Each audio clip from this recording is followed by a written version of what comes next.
시청자 여러분, 안녕하십니까? 10월 18일 화요일 뉴스와이드 시작합니다. 윤석열 정부 첫 국정감사가 시작된 지 오늘로 꼭 10일째입니다. 오늘은 법사위와 행안위 등 8개 상임위별 국정감사가 진행됐는데요. 여야의 주요 공방을 짚어보겠습니다. 오늘은 정준호 공감포럼 상임대표 그리고 박철 변호사와 함께합니다. 안녕하십니까? 안녕하십니까. 안녕하세요. 오늘 국회 법사위에선 이재명 민주당 대표의 수사를 진행 중인 서울중앙지검과 수원지검에 대한 감사가 이루어졌고요. 행안위에선 이 대표가 지방자치단체장을 지낸 경기도에 대한 감사가 동시에 열리면서 이번 국정감사의 빅데이로 꼽혔습니다. 네, 그런데 행안위의 국감이 시작한 지 30분 만에 파행을 맞았는데요. 정준호 대표님 어떤 이유가 있었습니까? 예, 오늘 김동연 경기도지사가 굉장히 긴 하루를 보냈는데요. 욕봤다라는 표현이 아깝지 않을 정도였습니다.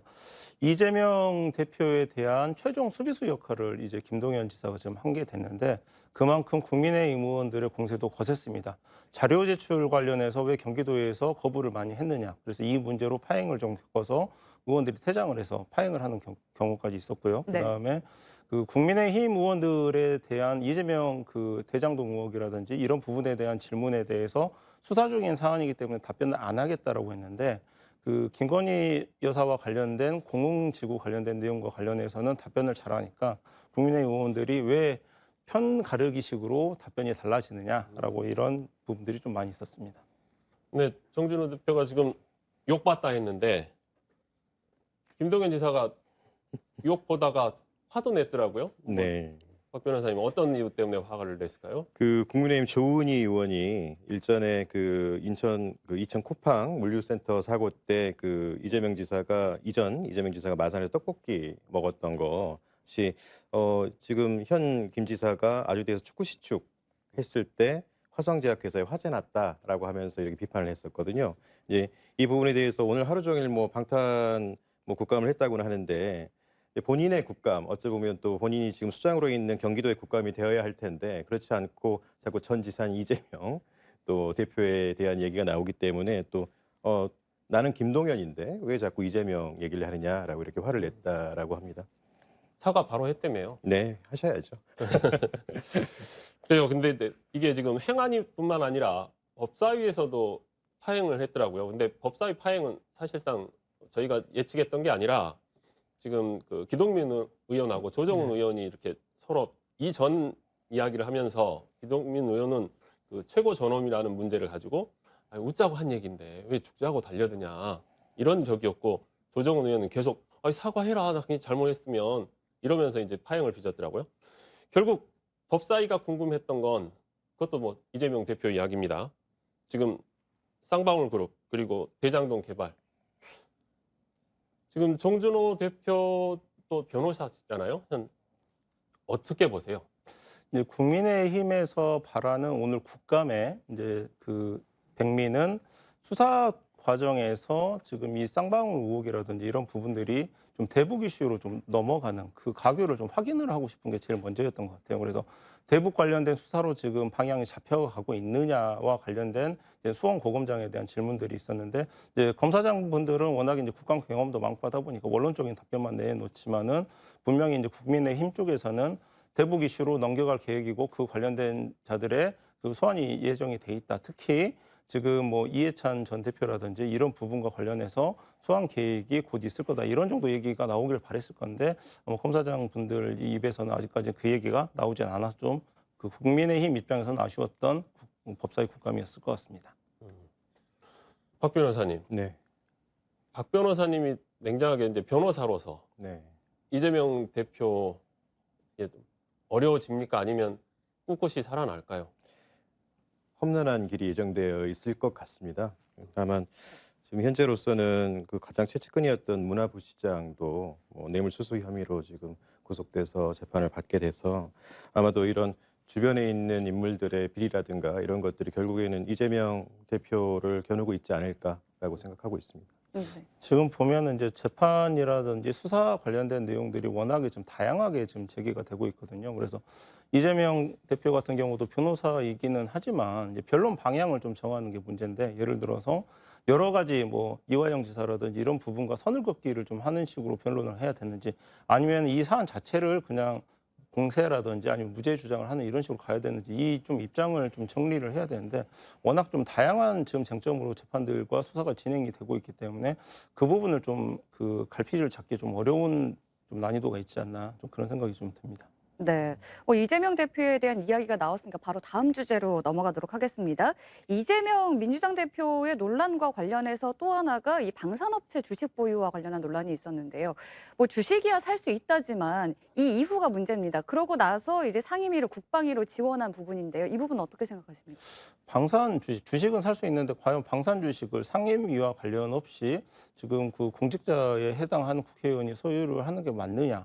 투자 목적이라든지 뭐 주식 관련된 뭐 이슈라든지 이런 부분이 있을 수 있는데 그 동기 자체도 사실 뚜렷하게 설명하기 어려운 부분이거든요. 그러고 나서 국방위로 이제 배정이 된 게 물론 본인이 그걸 알고 하지는 않았겠죠. 대표급 정도 되면은 뭐 외통이라든지 국방이라든지 이런 그 갈 수 있는 상임위가 사실 몇 개 안 되기 때문에 좀 그런 측면이 있겠지만은 이 부분과 관련해 가지고 본인이 대선까지 출마를 했고 또 제1야당의 당수로서 방산 주식 관련된 논란이 있다라면은 어느 정도 당에 좀 기준적인 주식 보유 관련된 매뉴얼까지 하면서 이런 식으로 지침을 마련하든지 앞으로 민주당에서는 이런 논란이 없도록 하겠다라는 얘기가 좀 나와야 되는데 좀 대응 방법에서는 좀 수가 조금 높지는 않아서 좀 아쉬운 부분이 있습니다. 네. 이제는 주식을 산 것 자체도 논란이 되고 있는데요. 박철 변호사님.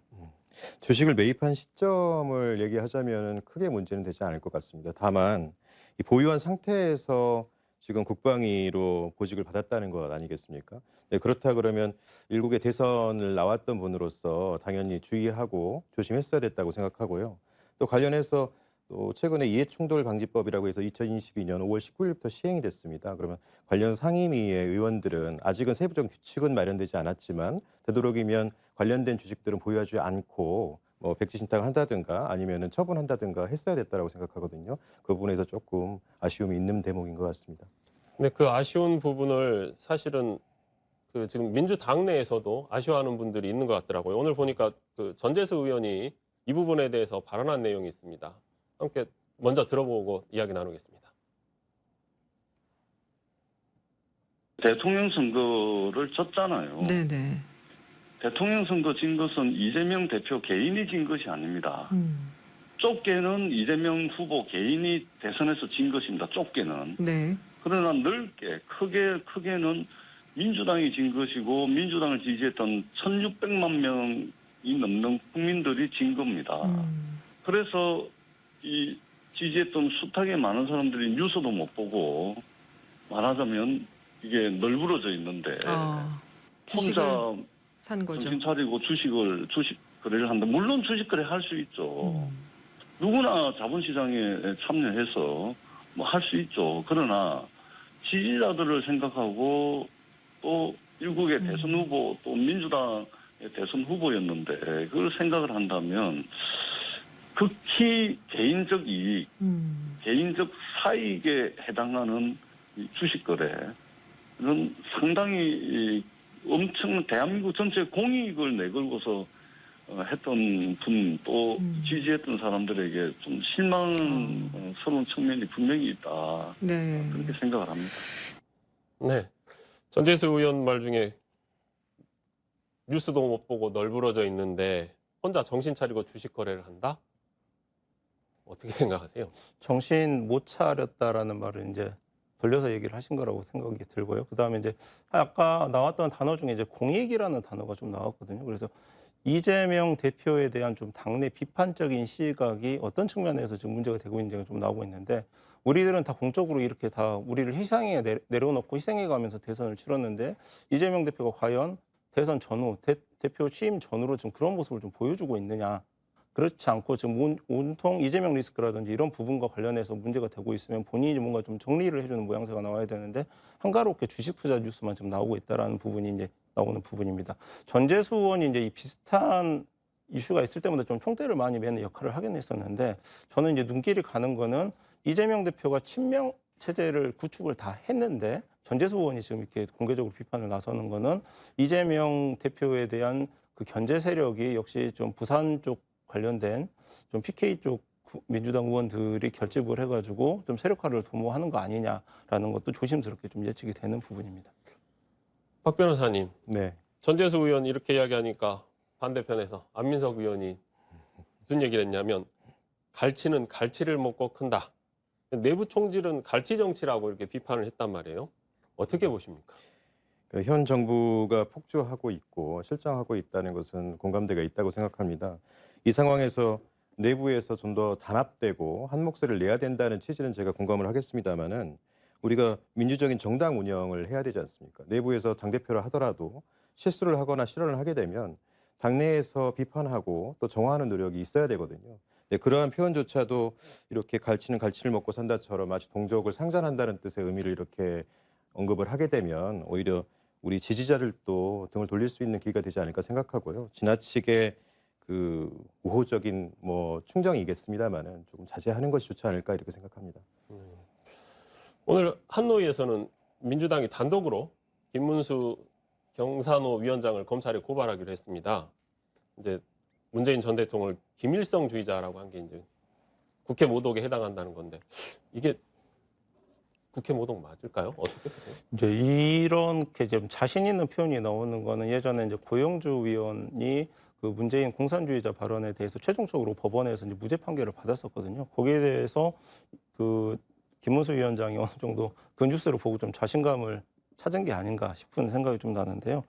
사실 이제 뭐 표현의 자유가 맞냐 이걸 떠나가지고 지금 윤석열 대통령도 그렇고 이재명 대표도 그렇고 개인적인 리스크가 있어서 그렇지만 국민 분열적인 반발은 굉장히 좀 조심스럽게 하고 있거든요. 물론 대북 이슈라든지 이런 부분과 치열하게 좀 이런 전개가 되고 있지만 그런 상황에서 대통령 그 여권 산하의 경산호 위원장 특히 사회통합과 관련된 취지로 만들어진 위원장이 대표적으로 국민 분열적 발언을 한다는 부분은 분명히 여권 내부에서도 뭔가 지금 기준을 좀 마련을 해야 되는 상황인데 윤석열 대통령이 독자적으로 그 부분을 준비할 수 있을지는 좀 지켜보고 좀 개인적으로는 쉽지 않을 것 같다라는 생각이 듭니다.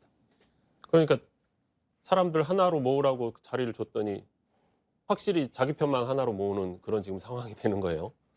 그렇다고 하면 윤석열 대통령이 이제 어려울 수도 있다 하는데 알아서 그냥 이렇게 교체를 할 수 있을까요, 정말? 아니면 내가 준 게 이게 목표가 맞아, 우리 편을 모으라는 거였어라고 생각을 할까요? 어떻게 생각하세요, 변호사님?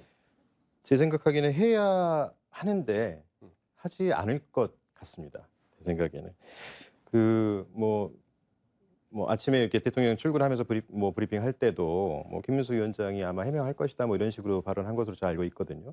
그런 취지 자체가 뭐 본인이 스스로 칼을 들지 않겠다는 취지로 보이고요. 또 어찌 보면 지금 현재 그 현 대통령의 지지율이 뭐 20% 30% 왔다 갔다 하고 있는데 그 지지층을 지지하고 있는 곳이 결국에는 극우 보수 쪽으로 저희 보고 있는데 아마도 그런 부분을 어찌 보면 좌장처럼 대표하고 있는 김문수 위원장을 대통령 손으로 직접 자르기는 어렵지 않을까 이런 생각이 듭니다. 검찰 이제 뭐 자르지 않을까 이야기했는데 검찰이 오늘 서욱 그리고 김홍희 구속영장 했습니다. 이게 참 발부될까요? 어떻습니까? 참 예측하기는 어려운데 검찰 그 청구 방식을 보면 좀 자신감은 있는 눈치입니다. 뉴스를 좀 보니까 서욱 장관이 안보실장 주재로 이 일이 진행이 됐기 때문에 본인이 이거에 대해서는 관여한 바도 없고 아는 것도 많이 없다라고 해버리니까 이거는 혐의를 부인한 것이다라고 해가지고 그 주대 청구 사유를 이제 했었거든요. 그러면은 분명히 이제 그 서욱 장관이 어느 정도 개입을 한 단서 정도는 잡고 걸려들었다라고 생각을 해가지고 영장을 좀 청구를 했을 가능성이 높기 때문에 실제로 그런 자료들이 좀 영장 청구에 들어가 있다라고 하면은 그 조심스럽게 구속도 되지 않겠나라고 예상을 한번 해봅니다. 그러면 두 사람 다 전 장관하고 전 청장. 예.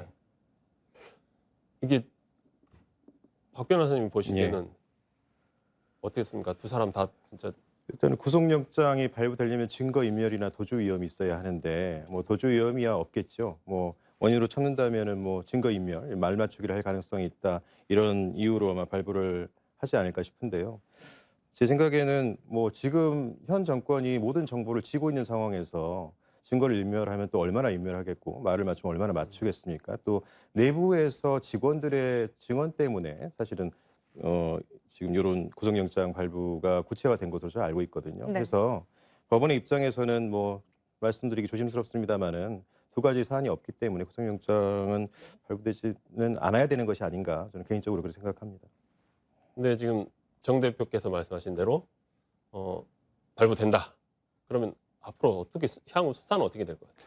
지금 이게 중간 단계 청구거든요. 사실 윗선이라고 표현이 되는 그 부분을 수사를 진행을 하기 위해서 지금 서욱 장관이 구속이 좀 돼야 된다라고 어필을 좀 할 건데 그 내용에 대해서는 지금 국민들이 다 지금 알고 계실 거예요. 감사원 중간 발표를 통해 가지고 어떤 방향으로 지금 이 수사가 좀 타겟팅이 되고 있는지는 다들 이해를 하셨을 건데 그 관련해 가지고 이제 박지원 원장이라든지 그 만약에 서욱 장관이 구속이 되면 그 다음은 박지원 실장이 이제 청구가 된다, 국정원장이 이제 청구가 된다 이런 부분으로 있어서 단계적으로 이런 부분이 예정이 돼 있는 상황에서 법원에서 수사를 막는 지금 결과의 취지에 영장 기각이 나온다라고 이제 압박을 할 수가 있기 때문에 그런 부분들이 지금 법원에서 상당히 좀 고민이 많은 부분이 될 것 같습니다. 네. 네, 저 국감과 정치권 이야기는 여기까지 듣겠습니다. 이어서 지역 이슈 짚어보겠습니다. 지난주 광주광역시의회에서 민선 8기 첫 시정 질문이 진행됐습니다.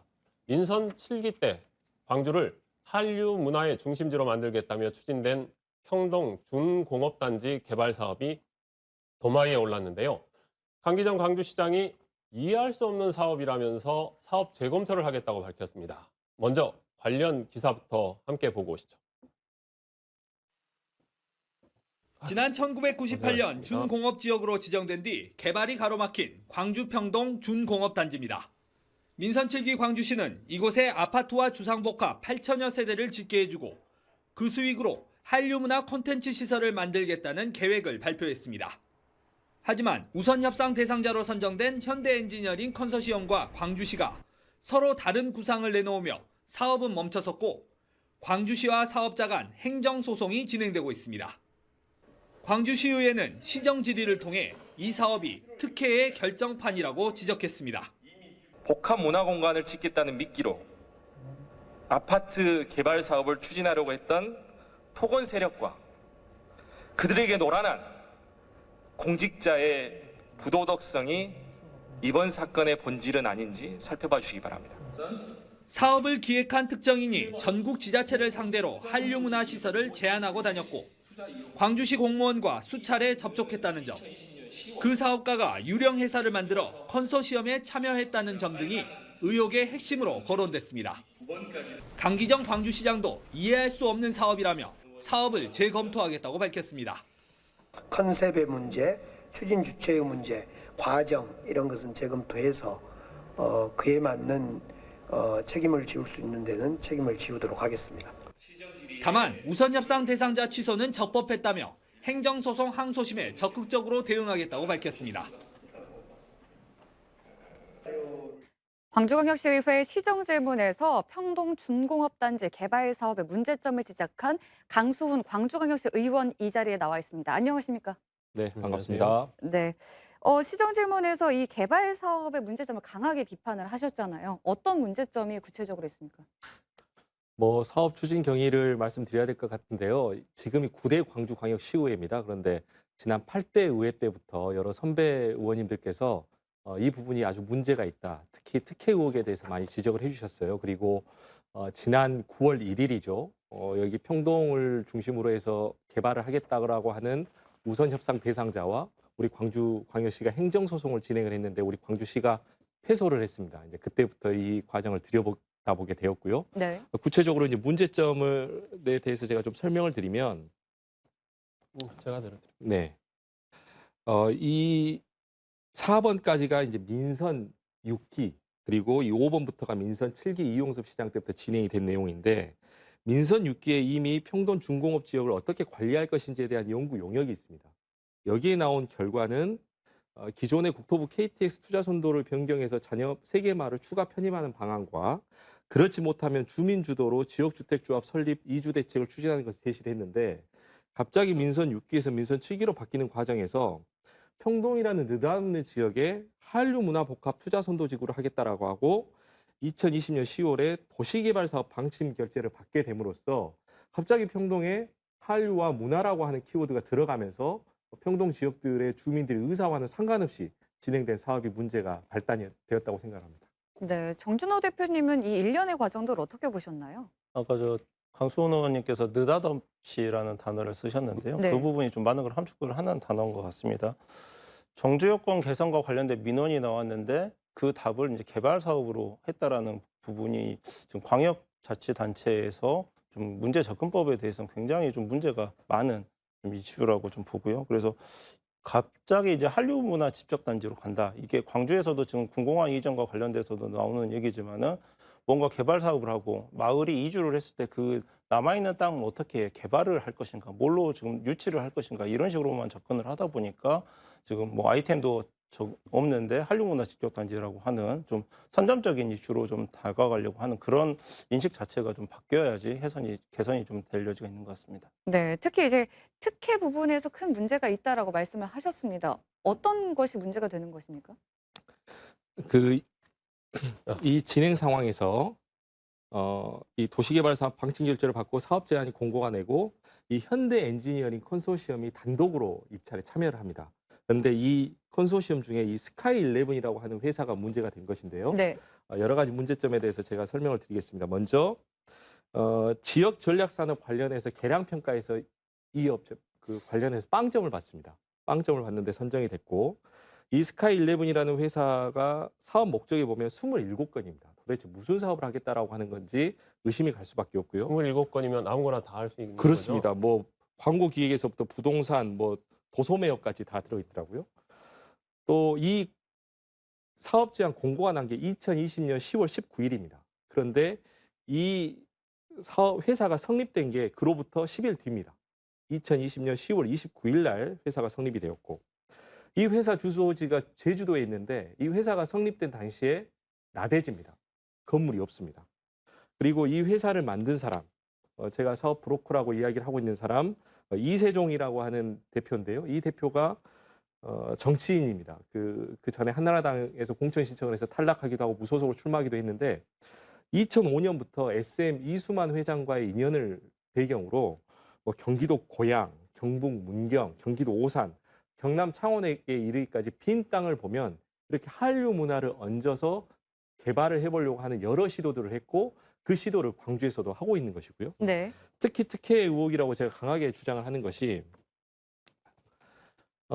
이게 이제 2020년 4월에 광주시가 투자선도지구라고 공모를 신청한 내용이고 이게 그 현대 엔지니어링 컨소시엄이 어떻게 개발하겠다라고 하는 건지 이미지입니다. 그리고 이 가운데가 2020년 10월에 그 도시개발 공모 지침서, 공모 제안서에 있던 그 공모 내용인데요. 이 세 개 이미지를 보시면 아마 우리 진행자분 정준호 변호사께서 시청자 여러분께서 보시다시피 세 개 이미지가 비슷하게 생겼습니다. 거의 뭐 한 사람이 설계를 하지 않았나라는 의구심이 들고요. 여기에 제가 넘버링을 붙여놨는데 유일하게 다른 게 있다면 주택 부지와 관련해서 첫 번째는 1, 2, 3, 두 번째와 세 번째는 1, 2, 3, 4, 5인데 이건 그 상황에 참여한 건설 업체의 숫자를 의미를 하는 것입니다. 그래서 여러 가지 의혹이 있었고 이것에 대해서 지난 8대 의회 때부터 문제 지적이 있었는데 지난 1심에서 광주시가 패소한 뒤에 제가 좀 면밀하게 들여다본 결과 여러 가지 의심되는 부분이 있어서 지적을 했던 것입니다. 지금 강수훈 시의원께서 말씀하셨듯이 1심에서 패소했어요. 이제 정준호 대표가 보시기에는 그 패소 원인은 뭐라고 생각을 하십니까? 네, 판결문을 한번 읽어봤는데 지금 보니까 우성 협상자와 언제까지 협상만 할 수 없기 때문에 협상이 결렬이 되면 취소할 수 있다.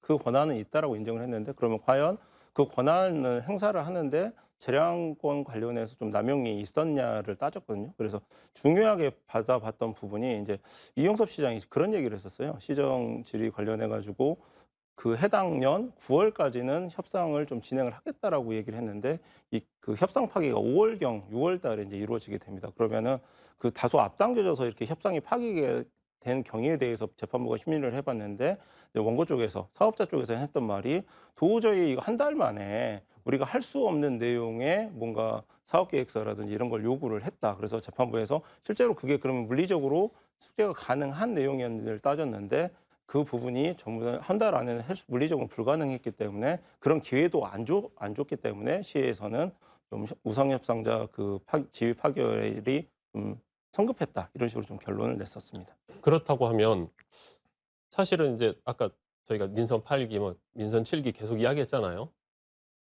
지금 강기정 시장 입장에서는 문제 있는 거 얼른 털어버리고 싶지 않을까 싶은데. 근데 이제 보면은 그 재판부 판결 마지막에 보면은 이제 이런 문구가 좀 나옵니다. 시 입장에서는 파기를 하더라도 이렇게 위법한 파기라고 하면은 사업자에게 그동안의 손실배상이라든지 좀 보상책을 좀 마련을 했어야 되는 거 아니냐. 그렇게 보상을 해주고 나서 파기를 했다라고 하면은 뭐 몰라 좀 적법한 걸로 판단했을 수도 있다라는 그런 여지를 남겼는데 강기정 시장 입장에서 이걸 좀 털고 싶다라고 하는 표현을 쓴다라고 하지만은 보상 문제라든지 이런 부분이 좀 남아있기 때문에 만약 이게 위법한 행정이기 때문에 우선 협상자에게 뭐 보상을 좀 보상 절차를 진행하겠다라고 해버리면 이 부분도 또 좀 논란이 될 수 있는 부분이기 때문에 강기정 시장도 좀 여러 가지 고민할 거리가 좀 많을 것 같습니다. 강수원 시의원님, 네. 이게 원래는 주민들의 정주 여건 개선하기 위해서 했던 거잖아요. 근데 지금 이제 엉뚱한 데로 가버렸단 말이에요. 그러면 원래 처음에 하려고 했던 것들을 하려면 어떤 것들이 지금 필요하다고 생각하십니까? 그 평동 지역 주민들은 일관되게 주장을 했습니다. 지금 여기가 중공업 지역으로 되었기 때문에 너무 먼지가 많이 나고 악취 때문에 더 이상 살기가 어렵다. 그러니 더 나은 곳에서 살고 싶다라는 것을 문제를 제기를 했는데 갑자기 평동이라는 대중교통 하나 들어가지 않는 곳에 한류 문화 복합단지를 미끼로 대규모 아파트 개발 사업을 하겠다는 것이거든요. 저는 첫째도 둘째도 셋째도 우리 평동 지역 주민들의 의견을 듣는 것이 중요하다. 그리고 이미 2017년도에 광주광역시가 그 관련된 용역을 진행을 했습니다. 네. 그것을 무시하고 진행되는 이 일방적인 소통이 지금까지의 문제를 제기할 수밖에 없었다라는 상황으로 몰고 왔다라고 말씀드리는 겁니다. 네. 평동 준공업단지 문제 여기까지 들어보겠습니다. 이어서 시청자가 주목한 탑10 뉴스 함께 하시겠습니다.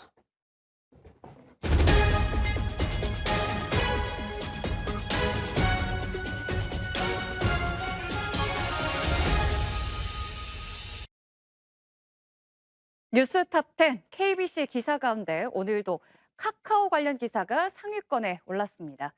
카카오 먹통 사태에 외상 환자가 20시간 넘게 대기한 사실이 알려졌는데요. 지난 15일 갈비뼈 골정 등의 외상을 입은 이 코로나19 확진자가 병원 병상을 배정받지 못해 20시간을 기다렸다는 기사입니다. 그동안 보건소 지자체, 중수본은 이 카카오톡을 이용해서 병상 배정을 논의해 왔었는데요. 카카오가 먹통이 되면서 병상 배정이 늦어진 겁니다. 카카오가 사실상 국가기관망이라는 말이 실감이 나네요. 다음으로 살펴볼 기사는요. 여천농협의 수상한 수의 계약입니다. 여수 여천농협이 70억 원짜리 사업을 진행하면서 특정 업체와 15억여 원의 수의 계약을 맺었는데 이 수의 계약 조건에 맞지 않는 업체였던 사실이 드러났습니다. 이 과정에서 여천농협은 업체의 수의 계약을 해주고 2억 원에 가까운 현금 기부까지 강요를 했다는데요. 혈세 34억 원이 투입된 사업이 2년 동안 엉터리로 진행된 사실을 몰랐던 여수시도 책임을 피하기는 어려워 보입니다. 그런가 하면 아버지 살해를 공모한 모자 사건도 큰 관심을 모았습니다. 당초 부모의 부부싸움을 말리던 10대 아들이 아버지를 살해한 것으로 알려졌던 이 사건은 사실은 아들과 어머니가 공모했던 것으로 수사 과정에서 드러났는데요. 경찰은 포렌식을 통해 모자가 사전에 공모한 정황을 파악했고요.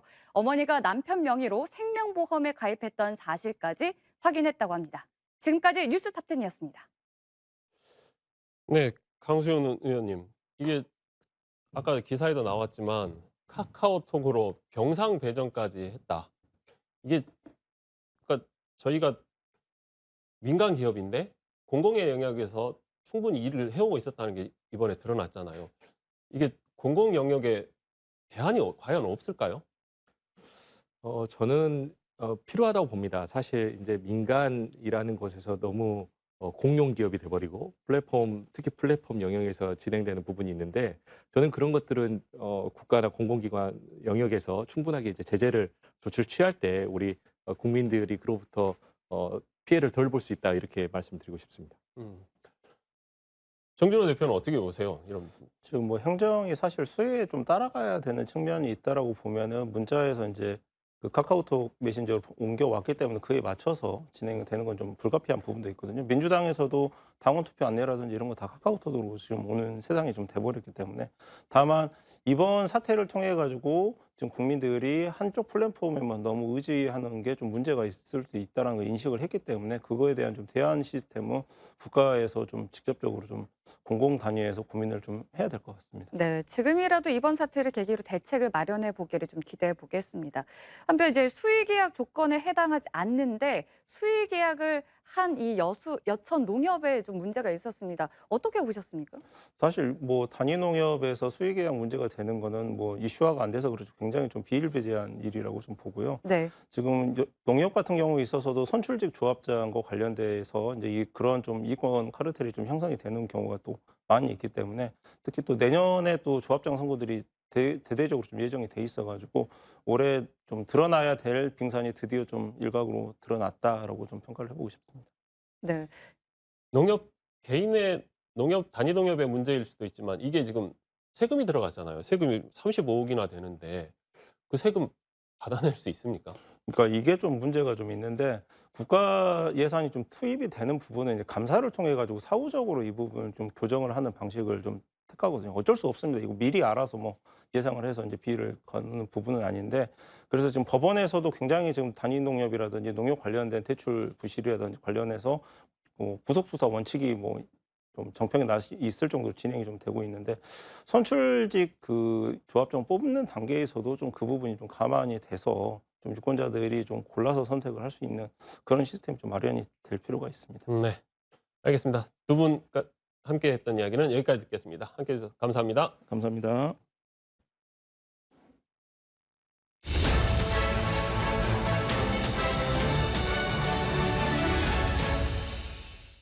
서울광역방송센터입니다. 국회 환노위가 어제 국감장에서 문재인 전 대통령을 김일성주의자라고 말하는 등 논란을 일으킨 김문수 경제사회노동위원장을 검찰에 고발하기로 의결했습니다.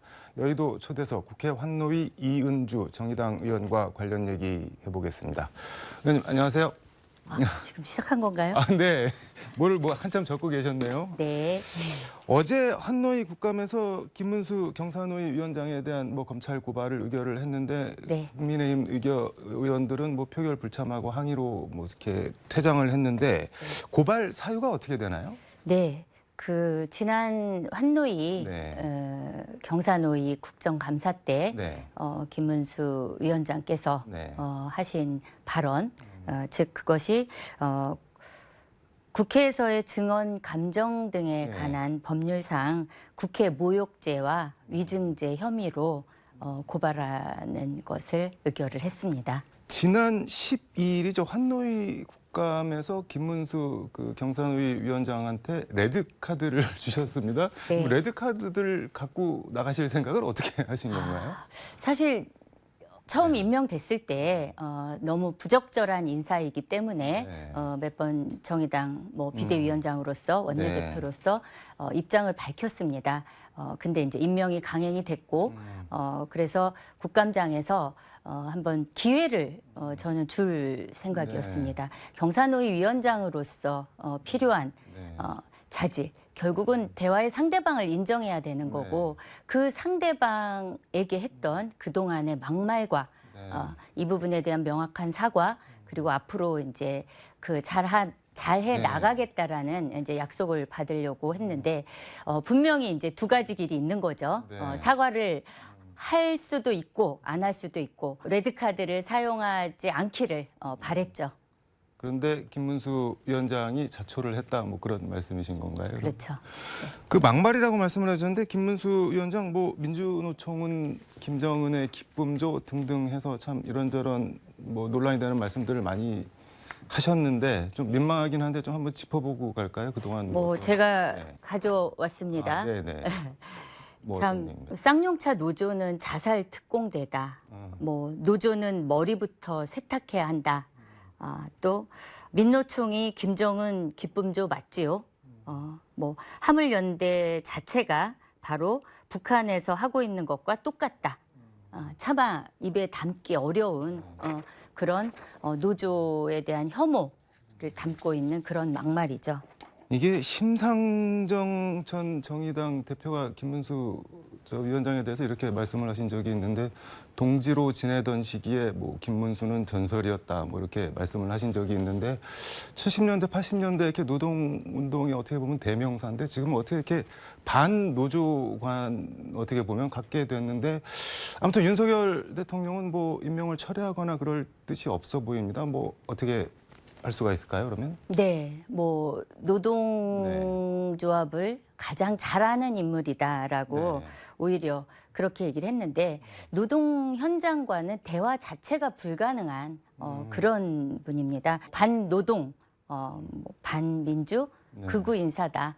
그래서 이건 뭐 능력의 측면에서 봐도 경사노위 위원장직을 수행할 수 없기 때문에 즉각 임명을 철회해야 된다고 생각을 하고요. 그리고 이 부분에 대해서 윤석열 대통령은 명확히 사과하셔야 된다라고 말씀드립니다. 사과라면 뭐 어떤 점을?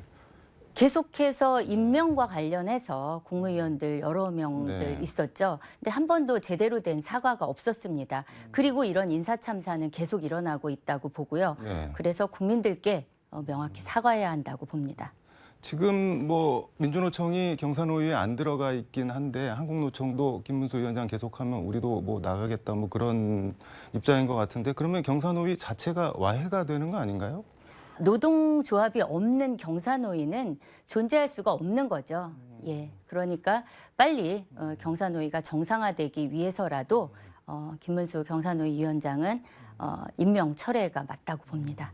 SPC 계열사 제빵 공장에서 20대 초반 여성 노동자가 끼임 사고로 죽었습니다. 근데 어제 환노위 국감에서도 지적과 질타가 많이 나왔던데 일단 배합기, 뭐 샌드위치 소스 배합기라고 하는데 높이가 한 1m 정도라고 하는데 그 사람 신장보다 낮잖아요. 근데 어떻게 해서 거기에 이렇게 해서 사망을 하게 된 건가요? 뭐 파악을 좀 하신 게 있나요? 일단 제가 현장에 가서 봤을 때 그 배합기는 말하자면 안에 회전 장치가 있는 겁니다.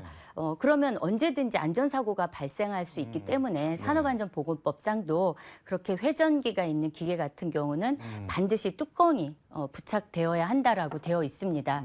근데 그 뚜껑이 열리면 자동으로 안전장치 안에 회전기가 멈추는 그런 안전장치가 되어 있어야 하는데 사고가 난 그 기계 같은 경우는 그 안전장치가 없었던 거죠. 오히려 뚜껑을 열고 혼합물을 배합하는 그런 작업을 했던 겁니다. 그 뭐 이렇게 안전장치가 없다는 말씀은 이해가 되는데 빠진 건가요? 어떻게? 혼합기 안에 뚜껑, 그러니까 안에 혼합기 안에 돌리는 거, 원료기가 돌아갈 때는 뚜껑 이제 위험한 상황이기 때문에 뚜껑이 열면 멈춰져야 되는 거잖아요. 근데 뚜껑을 열고 거기서 일하는 노동자들이 배합할 재료들을 이제 계속 집어넣는 거예요. 그 과정에서 이제 정확한 사고 조사는 해야 되는데 결과적으로 이제 끼임과 빨려 들어감 그렇게 해서 이제 끼임사가 된 건데 사고가 난 그 같은 공정에서 일주일 전에 다른 노동자가 손끼임 사고가 있었다고 합니다. 전조가 있었던 그런 거죠. 네. 이게 지금 숨진 노동자가 뭐 대학 진학도 포기하고 어머니랑 고등학생 남동생이랑 옥탑방에 살면서 뭐 생계를 책임졌다고 하는데 어제 그 국감에서 산업안전보건공단이 지난 5월 안전보건경영시스템 재인증 심사 당시 뭐 제대로 심사했다면 죽음을 막을 수 있었다라고 지적을 하셨는데 이거는 같은 취지의 얘기인가요? 그렇죠. 안전 인증을 위해서 바로 혼합기에 혼합기에 부착되어야 할 안전장치가 부착되어 있는지 아닌지에 대한 확인 그것도 없이 안전 인증을 했다는 것에 대해서 저는 질타를 했고 그 사업장이 올해 5월에 추가로 인증이 된 겁니다. 안전 인증을 받았는데요. 올 5월에 그 장치가 부착되지 않은 것을 제대로 지적하고 안전 조치를 했으면 막을 수 있는 사고였지 않았냐. 라는 저의 질책에 그렇다라고 인정을 한 거죠. 아니 산업안전보건법에 그런 장치를 마련해야 한다라고 명시를 하고 있는데 장치가 없는데 어떻게 안전 인증이 나간 건가요? 그래서 현장 실사를 안 한 거 아니냐 이 부분에 대한 것을 이제 남아 있는 이제 종합 감사 때 제대로 한번 짚어볼 예정입니다. 이게 중대재해처벌법 처벌 대상이 되는 건가요? 어떻게 되나요? 그렇죠.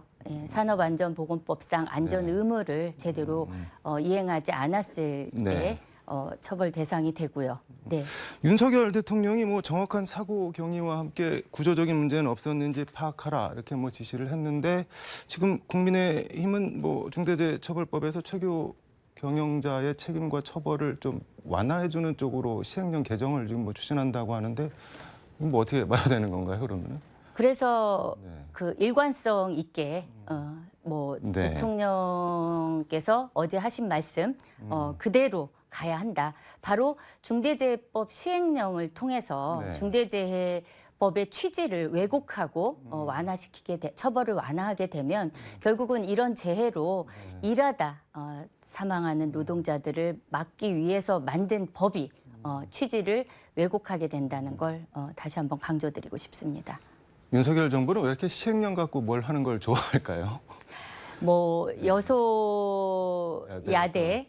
국면에서 뭐 입법에 대한 내용적인 자신감이 있다면 충분히 가능한 건데 결국은 법적인 미비라고 저는 봅니다. 정당성이 부족한 거죠. 예, 시행령 정치 안 됩니다. 지금 뭐 저 방송 때문에 마스크를 벗기는 하셨는데 마스크도 노란 오늘 마스크를 쓰고 오셨는데 이 노란 봉투법 노동조합 및 노동관계조정법 일부 개정 법률안 대표 발의하셨는데 간략하게 내용이랑 취지를 좀 소개를 해주시죠. 네, 우리 헌법에 보장된 노동 3권이 있지 않습니까? 네. 근데 그중에 쟁의권 같은 경우 이 손배 가압류로 대단히 위협을 받고 네. 있습니다. 특히 이번에 그 대우조선 해양 네, 우리 하청 노동자들의 투쟁을 통해서 네.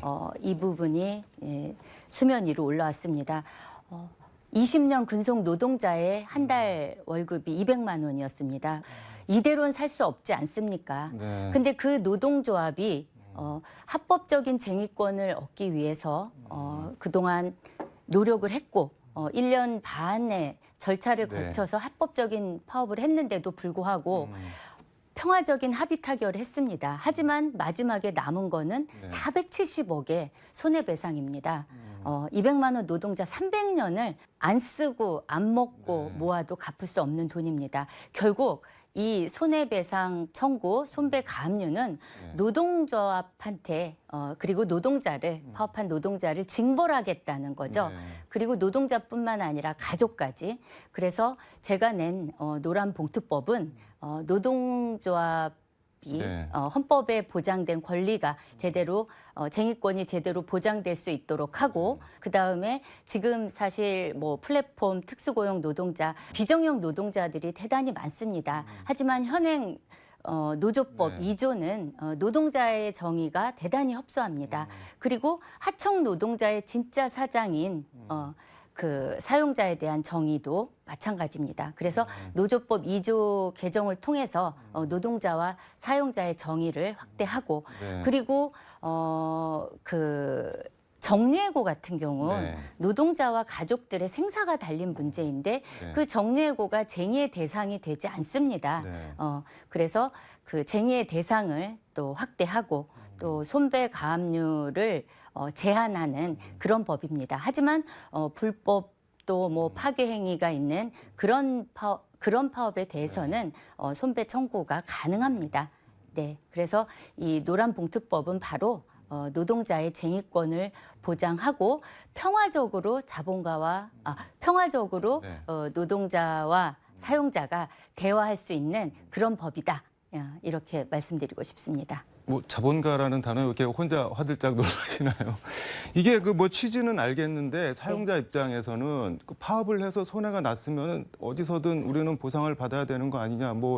그럼 뭐 노동자가 툭 하면 파업하면 우리는 당하고만 있으라는 거냐? 이렇게 지금 계속 항변을 하잖아요. 그럼 어떻게 답변을 하실 수 있을까요? 근데 말씀드린 것처럼 네. 파업을 원하는 노동자들은 없습니다. 그리고 지금 이 손배 가압류가 이 노란봉투법이 손배 가압류를 원천 봉쇄하는 법이 아닙니다. 아까 말한 대로 네. 불법 행위에 대해서는 정당한 절차를 거치지 않은 쟁행에 대해서는 물론 할 수 있습니다. 하지만 이번에 대우조선 470억을 청구한 것, 470억 받을 수도 없는 돈인데 네. 그 사용자는 470억 청구할 때 인지대가 1억 6천만 원이 들어요.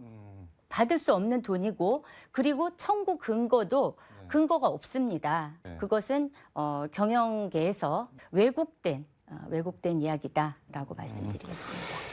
우원식 민주당 을지로 위원장도 저희 여의도 초대석에 나와서 그 노란봉투법 반드시 통과시키겠다고 말씀을 하셨는데 오늘도 의안 정보 시스템에서 확인해 보니까는 대표 발의하신 법안이 환노위에 발의를 했으니까 회부는 돼 있는데 뭐 법안 심사 소위의 상정도 지금 안 돼 있는 것 같습니다. 이거 지금 뭐 어떻게 진행이 되고 있는 건가요? 노조법 2조 3조 개정안 노동조합 그 노란봉투법 관련해서는 11월에 그 법안 소위가 환노위 법안 소위가 열려서 그 논의를 11월에요? 네네. 지금은 이제 국정감사 중이어서 예. 11월에 열어서 그럼 처리를 하시는 건가요? 어떻게 되는 건가요? 이제 논의를 시작하는 거고 네. 여야 그리고 시민들이 네. 함께 이 문제에 대해서 대안을 반드시 마련해야 된다. 네. 논의를 통해서 저는 꼭 이번 정기국회 때 이 노란봉투법이 통과될 수 있다고 네. 봅니다. 알겠습니다. 시간 관계상 뭐 쿠팡 업무상 재해랑 항공사 승무원 백혈병 이런 거 문제 제기를 하셨는데 이거는 다음에 좀 다시 모셔서 여쭤보고 하나만 더 여쭤보겠습니다. 지금 뭐 이렇게 정의당 뭐 승리의 빅토리 그 노란 정의당 배지를 하고 나오셨는데 내일 지금 새 당대표 선출을 하죠? 1차 선거 결과가 이제 내일 나옵니다. 선거가 마무리가 되면 이제 비대위 임기도 끝나는데요. 이번 당직 선거로 새로운 정의당 그동안 여야 거대 정당이 대변하지 못했던 가난한 시민들의 목소리를 제대로 대변할 수 있는 그런 정의당으로 혁신 정의당, 재창당의 정의당으로 시민 여러분들께 인사드리겠습니다. 네. 알겠습니다. 오늘 말씀 여기까지 듣도록 하겠습니다. 고맙습니다. 네, 감사합니다. 졸려 죽겠다. 내일 롤치킨에 대비해서 치킨 500개를 까야 한다. SPC 제빵 공장에서 안타까운 사고를 당한 20대 여성 노동자가 사고 당일 같은 공장에서 일하던 남자친구에게 보낸 카톡 메시지라고 합니다. 졸려 죽겠다는 말이 참 먹먹합니다. 집으로 돌아가지 못하는 노동자들 산업재해 더 이상 이런 참담하고 안타까운 죽음이 없도록 윤석열 대통령 말처럼 구조적으로 관련 제도와 법이 제대로 마련돼 시행됐으면 합니다. 지금까지 서울광역방송센터에서 국회 환노위 정의당 이은주 원내대표와 함께 전해드렸습니다.